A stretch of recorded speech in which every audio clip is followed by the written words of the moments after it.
Hello everyone. If you're watching this video right now, I'm guessing many of you came here because XRP's recent price action has been confusing and frustrating. Today, I'm going to take a very deep dive into the most important period in February, the point where the largest number of accounts are likely to be decided. Specifically, we'll be looking at week 3 of February, from the 12th to the 18th, and breaking down the XRP trading outlook in detail. First, let me clarify something. When I say week 3 of February, I'm not talking about a standard calendar week. This analysis is not based on the usual Monday to Sunday structure. It's based on Vedic astrology, where weeks are defined by shifts in planetary energy and changes in planetary angles. In Vedic astrology, a week is not a fixed block of days. Instead, we group time periods by moments when planetary movements fundamentally change the market's character. That's why the period from February 12th to the 18th should be viewed as a completely independent phase, even if, on a calendar, it looks like just another ordinary week. Especially during this window, the combined pressure of Mars and Saturn intensifies. This creates an environment where volatile assets like XRP are highly prone to sharp swings and large-scale liquidations. So while it may look like just a normal week, on the surface, from a Vedic astrology perspective, this is one of the most critical turning points of the entire month of February. If you keep that in mind, you'll better understand why price action becomes so aggressive here, and why so many traders end up feeling completely lost. Before we begin, one important disclaimer. This video is not a buy or sell recommendation. It's an analysis of market flow and risk zones, based on Vedic astrology. If you're using leverage, please make sure you stay strictly within your own risk management rules. Alright, let's get into it. If I had to summarize week 3 in a single sentence, it would be this. The overall direction is downward, but there is a very strong rebound in the middle. Now let me explain why that sentence matters. The core of this period is not sideways consolidation or a bullish reversal. The essence of this week is a downtrend with explosive volatility.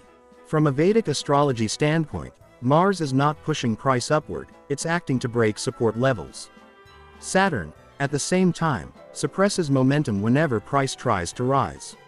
On top of that, Mercury adds confusion, constantly creating optical illusions that make the market look like it's about to go up.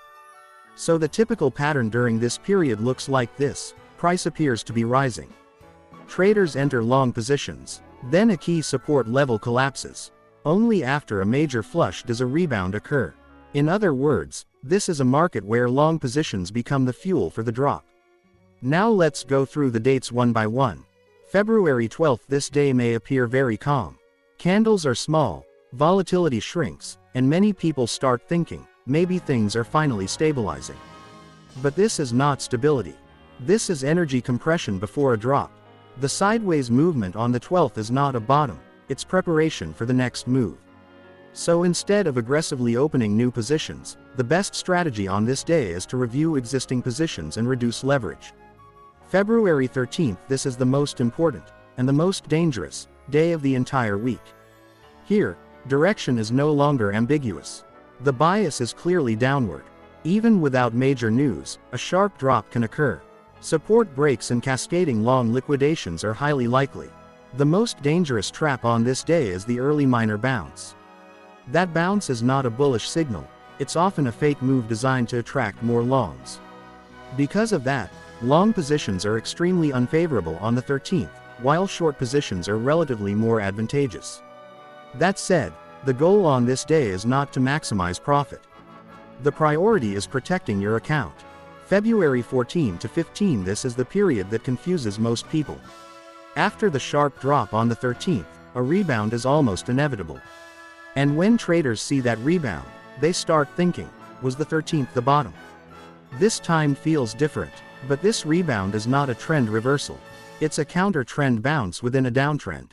From the market's perspective, this phase is about shaking out shorts, pulling longs back in, and preparing for the next move. That's why mid-term or swing long positions here are extremely risky. On the contrary, this zone often becomes a favorable re-entry area for shorts. February 16th. This is the day with the highest liquidation risk, and at the same time, the day with the potential for the strongest rebound. You need to understand the structure of this day very clearly. The underlying direction is still downward. But after one more strong push lower, a powerful technical rebound is highly likely. This rebound does not mark the start of an uptrend. It happens after most longs are wiped out and shorts become overcrowded, a classic short squeeze rebound. The worst possible decision on this day is thinking, it's dropped enough, and opening a short at the bottom. Bottom shorting on the 16th can be disastrous. On the other hand, a very short-term long, entered after a clear capitulation drop, is one of the few acceptable long opportunities of this entire week. But let me be very clear again, this is not a trend long. It must be short, disciplined, and without greed. February 17 to 18, the rebound that started on the 16th begins to lose strength here. Volume decreases. Momentum slows. This signals that downward pressure can return. Any long positions opened on the 16th are safest when closed before the 17th. After that, the market gradually shifts back into a structure where shorts regain the advantage. Now let me summarize the entire week in one sentence again. Week 3 of February is a downtrend. The only exception is a strong rebound caused by liquidation in the middle of that downtrend. That makes the strategy very clear. The base bias is short. Longs are only acceptable briefly after the sharp drop on the 16th.